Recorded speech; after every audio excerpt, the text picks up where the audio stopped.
warahmatullahi wabarakatuh. Selamat pagi dan salam sejahtera untuk kita semua. Perkenalkan, saya Penny Veronica, dosen S1 Ilmu Komputer Universitas Suwerisa. Video ini dibuat untuk memenuhi salah satu persyaratan sertifikasi dosen tahun 2026, yaitu pernyataan data diri dosen sebagai bukti tridharma perguruan tinggi atau PDD UKT-PT, khususnya di aspek pengajaran.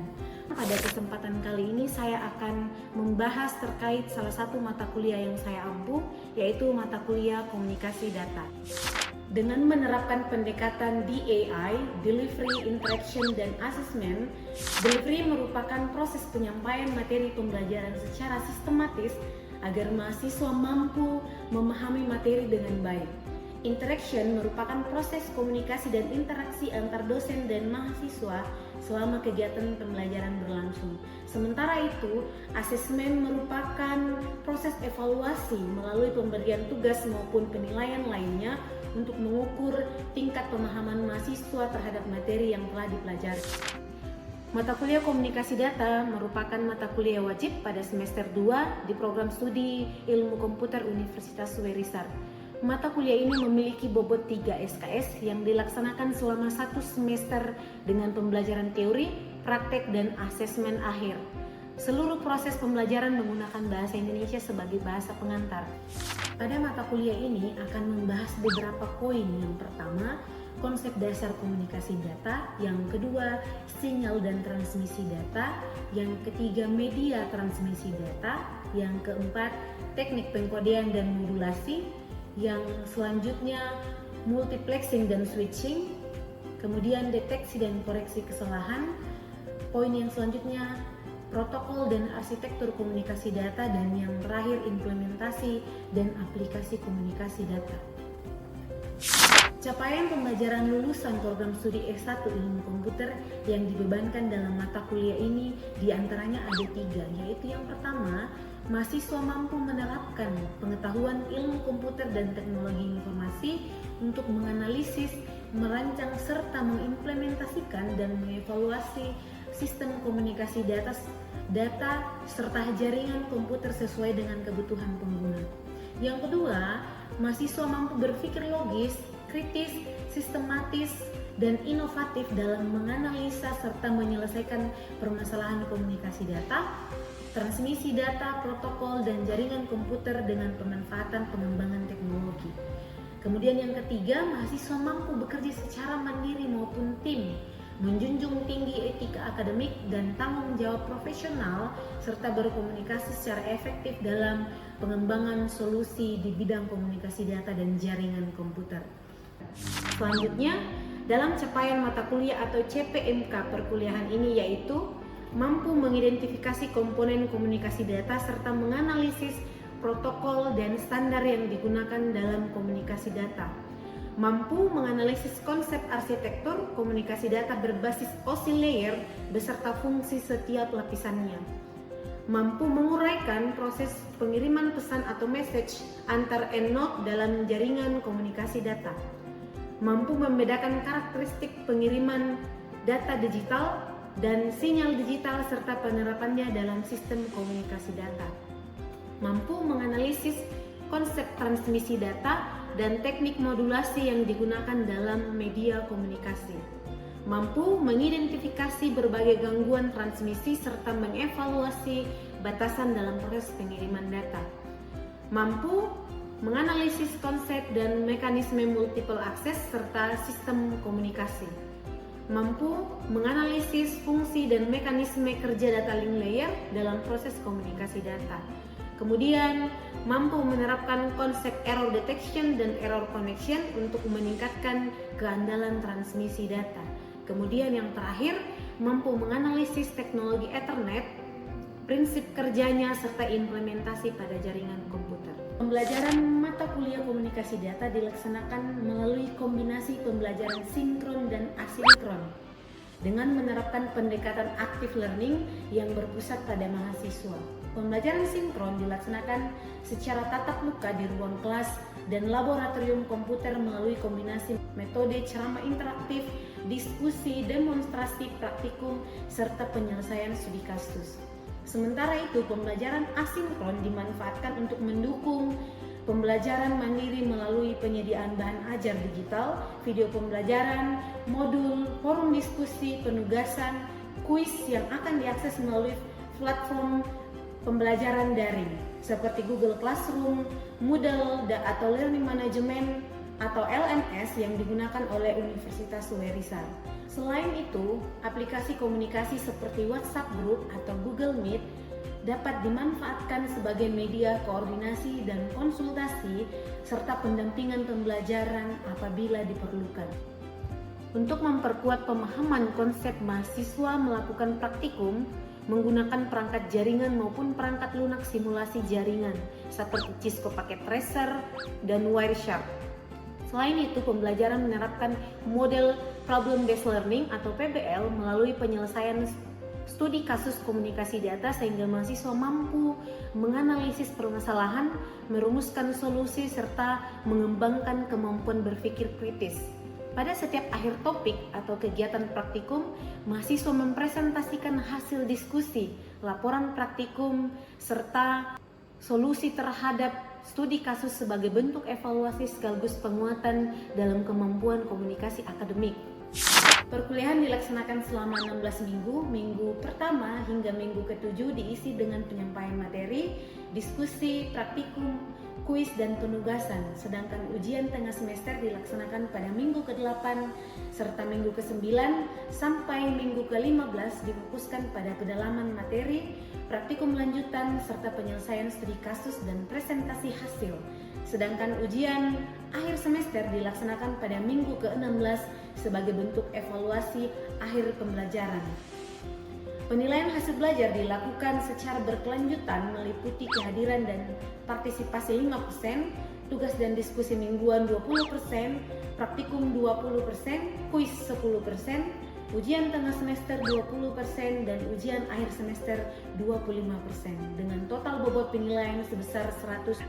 Mata kuliah komunikasi data didukung oleh referensi yang berasal dari buku teks, artikel ilmiah, standar komunikasi data, dan dokumentasi resmi yang relevan. Referensi tersebut menjadi acuan utama dalam penyelenggaraan pembelajaran sesuai dengan capaian pembelajaran yang dibebankan pada mata kuliah ini.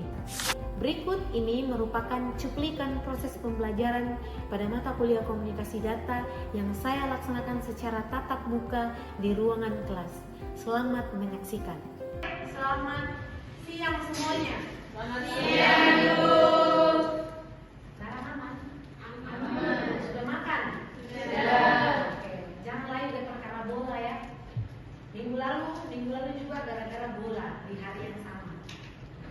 Oke, jadi hari ini kita akan membahas tentang hal yang sudah saya jelaskan di pertemuan minggu lalu, tapi mata kuliah hari ini saya akan menstimulus kembali beberapa pertemuan yang sudah saya jelaskan tentang, bisa baca di depan, digital transmission dan transmission media. Apa bahasa Indonesianya itu? Tetap masih media? Oke. Yang kita jelaskan beberapa minggu lalu adalah bahwa jaringan itu ada berapa lapis? 7. Jaringan ada 7 lapis. Ternyata media sebelum sampai dan sebelum kita kirimkan itu ada lagi bagian-bagian di dalamnya, dan itu yang akan kita kupas hari ini. Biasanya yang saya jelaskan itu kan hanya bit-bit kan? Iya. Jadi saya kan selalu menjelaskan bahwa komputer itu berasal dari sistem komputasi yang awalnya dari arus listrik, kemudian dikonversi menjadi ternyata begini caranya kalau kita mengirim sesuatu kepada orang lain. Ini yang terjadi di dalam. Nah, jadi di dalam pertemuan ini ada 4 hal yang harus dan wajib atau kudu, bahasa Jawanya kudu, tapi kalau bahasa Timinabuan apa ya? Kalau harus. Jadi kalian harus paham ini. Yang pertama, kalian harus paham, saya akan jelaskan tentang apa itu digital dan analog. Itu yang akan kalian pahami hari ini, dan kalian harus mampu tahu dasar-dasar itu. Kemudian yang kedua, apa itu line coding? Line coding, line itu garis dan coding itu perintah, kode. Nah, Yang ketiga, mengidentifikasi jenis media transmisi. Ini saya sudah jelaskan dari pertemuan minggu lalu dan pertemuan minggu lalu apa itu media transmisi, guide dan unguided. Betul. Masih ingat kan? Nah, yang keempat, membandingkan setelah kalian paham apa itu guide dan unguided, berarti apa itu media kabel dan tidak berkabel. Selanjutnya, membandingkan dan memilih media transmisi berdasarkan bandwidth, jarak, dan lingkungan. Nanti saya Oke, nah langsung masuk kita. Ada yang sudah pernah dengar apa itu analog dan digital? Pasti sudah lama sudah dengar. Ayo, Aan sudah pernah dengar digital dan analog? Kapan terakhir dengar? Sekarang? Masa sekarang? Dulu? Sudah sering, tapi kalau yang dikenal itu TV analog. TV analog. Oke, itu yang saya bilang tadi, pasti dan digital itu seputar bentuk perangkat keras yang dulu itu. Nah, hari ini kita akan bahas mengenai apa isinya itu analog dan digital, kenapa dia bisa saya bahasakan kenapa analog dan digital yang membangun komputer sekarang. Jadi analog dan digital itu erat berkaitan dengan kode biner. Tidak akan jauh-jauh dari kode biner. Ingat bahwa komputer yang sekarang kita pakai itu awalnya dari arus listrik. Arus listrik kalau sudah stabil baru mana. Intinya kalau kita berbicara tentang media transmisi yang dasarnya paling bawah, kalian harus pokoknya pikirkan kode biner saja. Pokoknya yang dipecahkan, yang diterjemahkan itu adalah kode biner, tidak lain yang tidak bukan. Tapi yang membedakan adalah kenapa bisa ada digital ke digital, kemudian ada analog ke digital. Kalian lihat saya sudah kasih contoh di atas itu. Nah, bedanya dengan analog itu adalah suara manusia, suhu, cahaya. Cahaya bisa berubah-ubah tak? Suhu? Bisa. Nah, suara? Bisa. Nah, kalau di analog itu adalah suara, suhu, cahaya yang sifatnya berubah-ubah yang dikonversi. Itulah yang namanya tadi line coding. Line coding, proses line coding itu yang mengkonversi suara kita, suhu yang ada di tubuhnya kita, kemudian sifatnya yang berubah-ubah ke dalam bentuk diterima ke komputer. Contoh kecil, kalian pernah dapat ini kah? Yang kamera-kamera yang biasa di HP Xiaomi itu yang menebak umur berapa? Iya. Yang main filter itu? Iya, filter. Itu ini analog atau digital yang bekerja di dalam. Nah, terus tiba-tiba kalau kita arahkan satu kali, Aan bilang kenapa saya umur 30 tahun? Habis itu dia close terus masuk lagi, saya tiba-tiba umur 16 tahun. Jadi prosesnya seperti ini. Saya kasih contoh. Nah, oke. Jadi kalau bisa baca di atas kan? Bisa. Nah, jadi baca dia kalau sinyal analog berubah-ubah, sinyal digital dulu ya, sebelah kanan dulu sini. Jadi kalau data digital, ingat ya data digital itu sinyal yang memiliki distrik. Distrik itu masih berhubungan dengan arus listrik 0 dan 1. Nah, jadi ingat kalau digital itu hanya 0 dan 1, sifatnya tetap. Kalau 0 dia di bawah, 0 garis panahnya ke bawah, satunya naik, hanya itu. Dia tidak bisa yang lain kalau digital. Tapi kalau analog dia berubah-ubah secara terus-menerus seperti suara manusia, gelombang radio dan musik. Seperti itu, sahabat. Contoh lagi, nah ini. Ingat ya, jadi data digital maupun data analog itu tetap semua berhubungan dengan 0 dan 1. Hanya saja cara mengkonversinya itu yang aturannya sedikit berbeda. Coba kalian lihat di atas, coba ditelaah dulu 2-3 menit. Lihat yang di teknik. Kemudian, nah,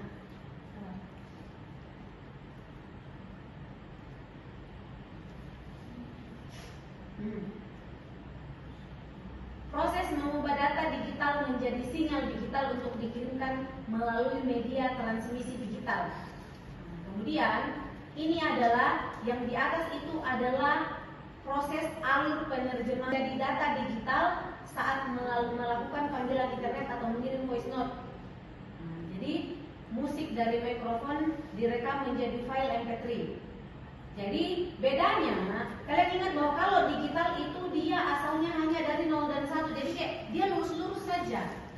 Jadi kalau kita mengirim file PDF, kita mengirim WhatsApp, kita mengirim email. Tapi ketika membatasi amplitudo ke level tertentu agar bisa diwakili dengan angka digital. Setelah dikodekan, kemudian level yang ketiga, setelah dikodekan data berupa deretan 0 dan 1 siap untuk disimpan dan dikirim melalui media transmisi. Ada berapa? Ada? Apa satu?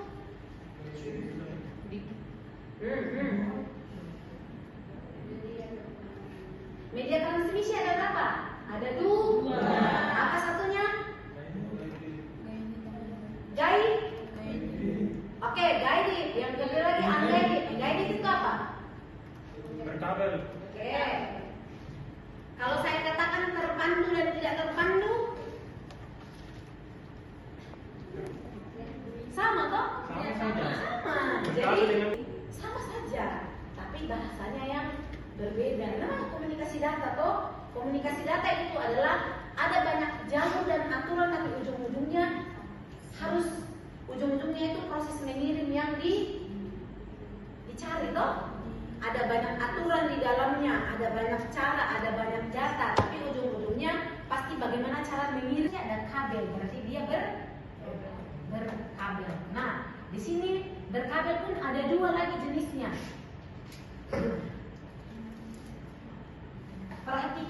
Perhatikan router ke laptop menggunakan kabel yang mana, kemudian dari server ke switch menggunakan kabel yang mana. Ayo. Yang digunakan di ruangan ini apa? Yang digunakan di ruangan ini. Nah, halo, tinggi. Digital? Mana?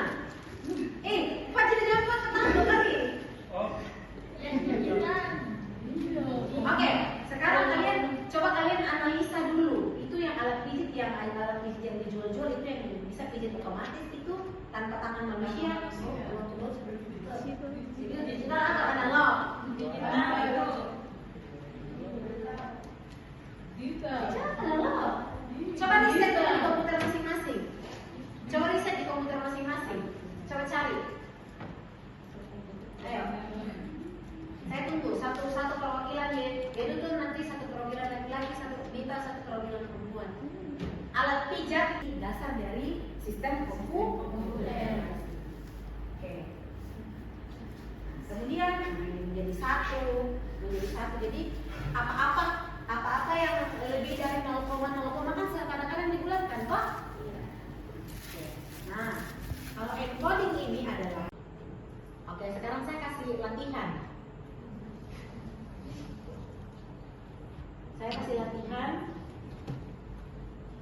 Saya kasih latihan satu orang.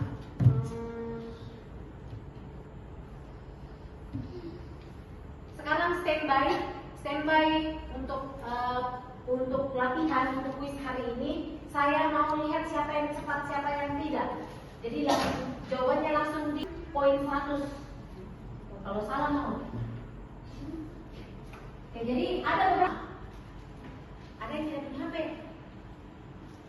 Oh, ada. Sudah pakai. Oke.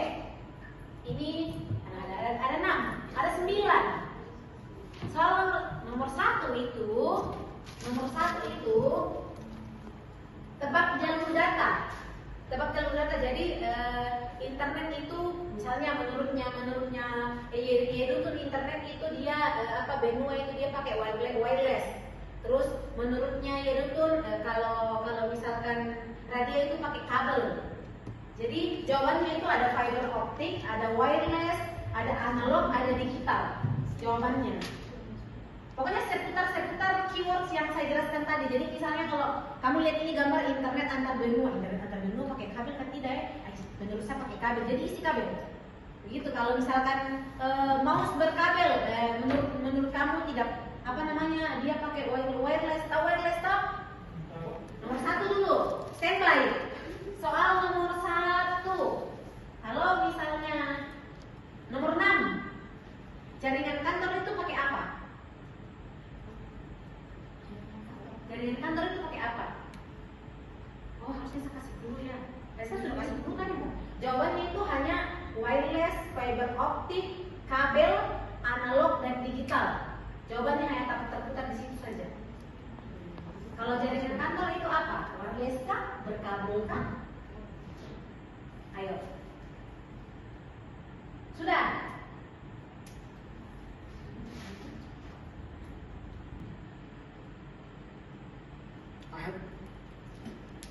Oke, nomor 5. Pakai apa? Media transmisi nomor 5. Ayo, nomor 5, nomor 5.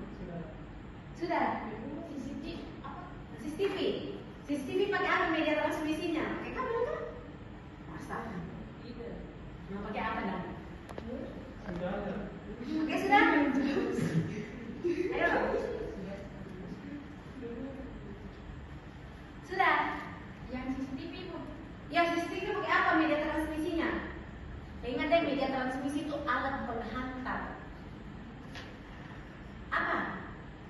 Oh good, sudah ada yang benar.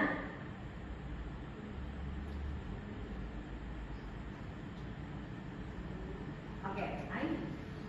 CCTV itu pakai wire. Oke, lanjut ke soal yang kedua. Latihan. Kalau dikasih begini, alatnya cepat jalan. Oke, nomor 1.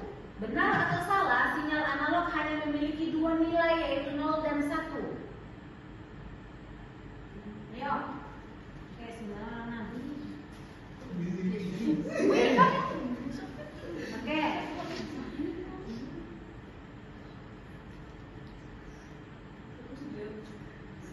Oke, lanjut. Nomor 3. Benar atau salah, WiFi termasuk media transmisi terpandu. Nah, saya sudah kasih clue tadi. Terpandu itu berarti apa? Guided atau unguided? Berkabel atau tidak? WiFi termasuk media transmisi terpandu. Benar atau salah? WiFi. Nah, toh, tadi ibu sudah kasih clue.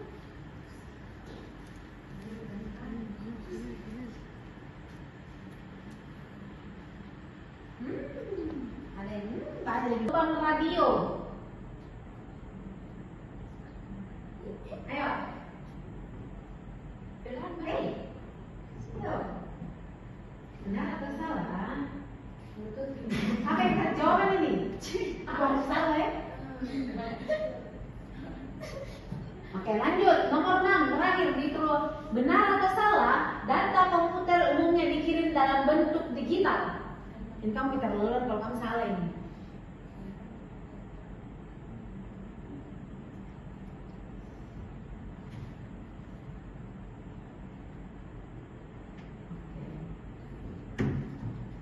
Oke.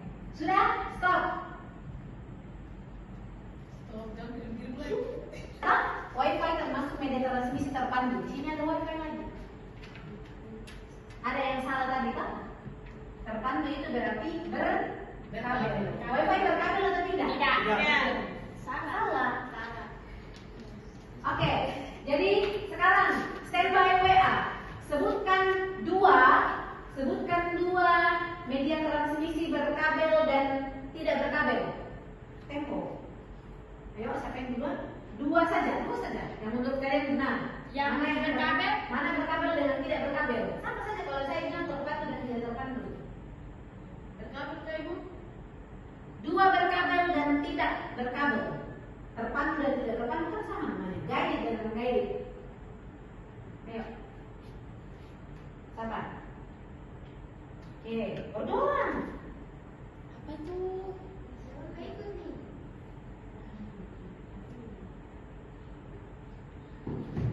Maksudnya bagaimana ini? Dengan luasnya. Nanti akan berhubungan dengan luasnya. Ada yang mau tanyakan sampai di sini? Kita? Ya betul? Tidak ada. Siapa yang di belakang? Fajri, An? Ada yang mau ditanyakan? Tugas minggu lalu? Sudah. Cuma Sudah. Nah, jadi latihan-latihan yang saya berikan yang ada berapa nomor ini itu adalah sebagai stimulus dan sebagai bentuk pelatihan. Sebagai bentuk pelatihan, jadi bagaimana caranya, sejauh mana kalian mengenal yang mana namanya analog dan komunikasi data itu tidak bisa lepas dari media transmisi. Apa yang kita lakukan di Wireshark, Cozy Layer, kemudian ada lagi Cisco Packet Tracer itu semua sebagai bentuk pemahaman kalian bahwa ternyata yang terjadi dalam komunikasi data itu penting adalah media transmisi. Nah, kalau misalnya dari pertemuan-pertemuan sebelumnya pasti kalian ingat, ibu tuh kebanyakan ajar kita tentang media transmisi dan asalnya dan masalahnya, iya toh? Masalahnya. Jadi sebelum ada lagi sebelum saya tutup ada lagi media transmisi. Boleh. Lewat link yang saya berikan, ada linknya di situ, ada tugas 6 di dalam. Oke? Sebelum saya tutup. Oke? Ada lagi pertanyaan sebelum tutup? Oke? Tidak ada? Tidak ada. Oke. Jadi saya mengulangi sekali lagi bahwa tadi itu ada 4 capaian yang harus kalian pahami. Yang pertama, paham apa itu, paham bedanya apa. Oke? Tidak ada lagi yang menanyakan? Aman? Oke, mungkin itu saja pertemuan hari ini. Kita akan jumpa lagi di pertemuan selanjutnya. Ini sudah dekat. Ya, sebentar. Oke, jadi tidak ada lagi yang ingin bertanya. Jadi saya tutup. Sekian dan terima kasih pembelajaran hari ini. Semoga jadi tolong grupnya jangan padam. Kalau ada yang kita diskusi, Pak. Gitu. Tidak ada yang menanyakan. Cukup. Semoga materi hari ini mengenai media transmisi dan dasar data analog dan digital boleh kalian pahami. Tolong student center, belajar lagi di rumah. Apa yang dipelajari di sekolah, pelajari lagi di rumah. Oke? Sekian dan terima kasih. Selamat sore. Oke. Demikian pemaparan yang dapat saya sampaikan. Saya berharap paparan dan cuplikan pembelajaran ini dapat memberikan gambaran mengenai kinerja pengajaran yang saya laksanakan pada mata kuliah komunikasi data di program studi S1 Ilmu Komputer Universitas Wireshark, serta boleh menjadi bagian dari informasi yang mendukung proses verifikasi sertifikasi dosen tahun 2026. Saya mengucapkan terima kasih kepada Kementerian Pendidikan Tinggi Sains dan Teknologi, Kemendikti-Saintek, LLDikti Wilayah 14 Papua dan Papua Barat, tim verifikasi dosen tahun 2026, pimpinan dan seluruh jajaran universitas, rekan sejawat dosen, serta seluruh mahasiswa yang telah memberikan dukungan dan pelaksanaan pembelajaran dan proses sertifikasi dosen. Semoga upaya ini dapat mendorong dan terus menjadi peningkatan kualitas pembelajaran serta profesionalisme dosen dan mutu pendidikan tinggi. Sekian dan terima kasih.